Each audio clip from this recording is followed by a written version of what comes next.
Hi friends, good day. Welcome back to my YouTube channel. Hope everything's going well with you. My name is Jay Renoko and I do videos about productivity, investments, and finance. So if you're interested in these kinds of topics, then you might want to check the videos in this channel or hit the subscribe button.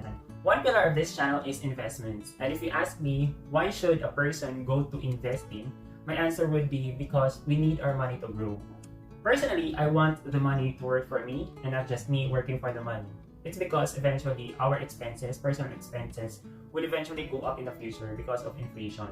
And that is why I've been setting aside a portion of my income to investments and build my investment portfolio, which would hopefully give me a passive income when I decide to retire. Retire meaning that I don't have to really go to work to earn an income, but basically I just go to work because I enjoy doing it, not because I have to, but because I just want to.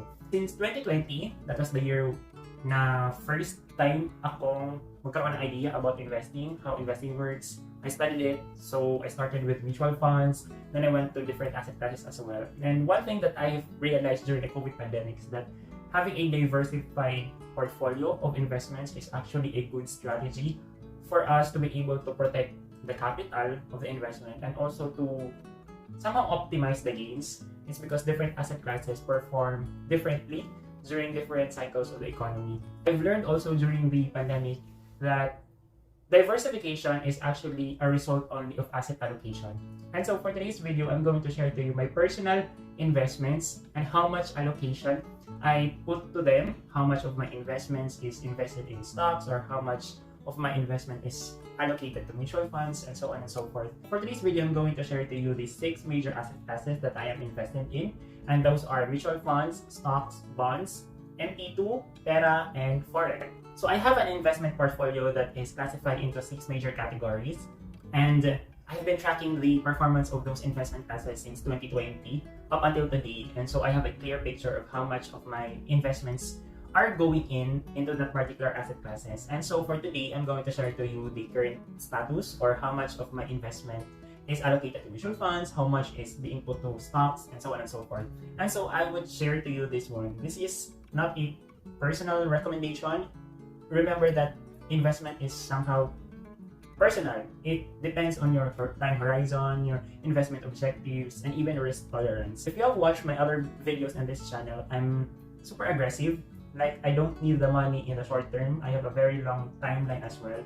My objective eventually is to grow my money for 20, 30 years from now. I don't need it in the next 5 years or so. So that's why I'm very aggressive in terms of my tactics and strategies. And so if you're ready to listen, then let's begin distilling my investments portfolio. So majority of my investments are allocated in stocks. About half of my portfolio is allocated to stocks. The primary reason is because stocks historically gives the highest returns over a long term. You don't have to look at it in a day-to-day basis. You have to think of long term.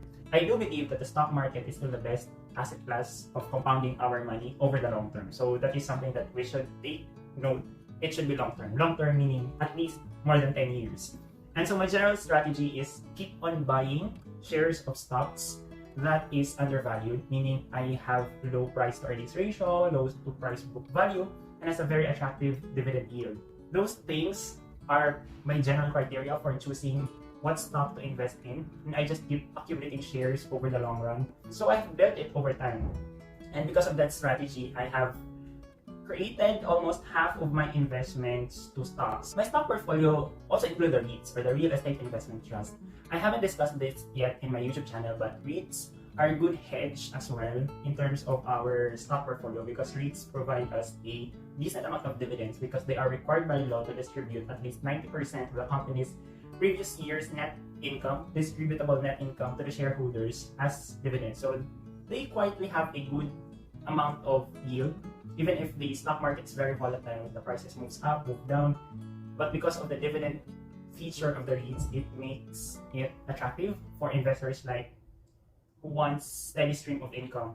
My REITs actually make up 33% of my overall stock portfolio, so that's 1/3 of my portfolio is invested in REITs, and I like REITs that provide quarterly dividends. And a portion also of my stock portfolio is allocated to some powder cash. I make sure that I have some cash in my stock portfolio so that whenever there is an opportunity in the market where I can buy shares at very attractive prices, I can get into. It's also important to keep some cash in the stock portfolio because we never know what will happen in the market. And so if there's an opportunity that would arise, that a particular stock just is very on sale, that it's very attractive to buy, so I have some cash to deploy and buy that particular stock that I really want at a very attractive price. So that's why I make sure that I keep some amount of cash in my portfolio. And currently, I have 12% of my stock portfolio in cash. That is the first asset class in my overall investments portfolio. The next one is mutual fund.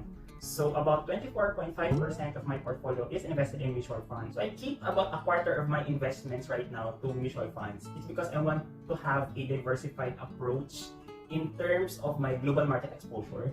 So about 80% of my mutual fund portfolio is exposed to global markets. So I make sure that I get to participate.